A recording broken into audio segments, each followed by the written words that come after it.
ધ્વનિ પ્રદૂષણને અંકુશમાં લાવવા અને જનતાના જીવન ધોરણની ગુણવત્તાની જાળવણી માટે સુપ્રીમ કોર્ટના નિર્દેશો મુજબ ડીજે અને અન્ય યંત્રોને અવાજને અંકુશમાં રાખવા ખેડા જિલ્લા કલેક્ટરે જાહેરનામું બહાર પાડ્યું છે, જેમાં જાહેરનામું ભંગ કરનાર ડીજે સંચાલક સામે પીએસઆઈ કે ઉચ્ચ અધિકારીઓ સીધી કાર્યવાહી કરી શકશે તેવી પણ જોગવાઈ છે।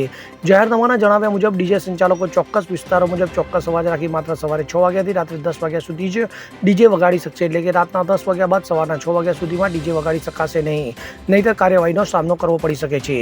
વિભિન્ન પાર્ટી પ્લોટ, જાહેર સંસ્થાઓ, ખાનગી માલિકોના ફાર્મ તથા અન્ય જગ્યાએ મોટા અવાજ કરતા યંત્રો વગાડીને જાહેર જનતાને નુકસાન થાય તેવી રીતે વર્તતા હોય છે, ત્યારે વધુ ધ્વનિ તીવ્રતાથી મોટા કર્ણભેદી અવાજે ઘોંઘાટમય સંગીત ગીતો રેલાવી વિદ્યાર્થીના અભ્યાસમાં, દર્દીઓના આરામમાં, સિનિયર સિટીઝન અને લોકોના સ્વાસ્થ્યને નુકસાન કરી તબીબોના કામમાં ખલેલ પહોંચાડે છે।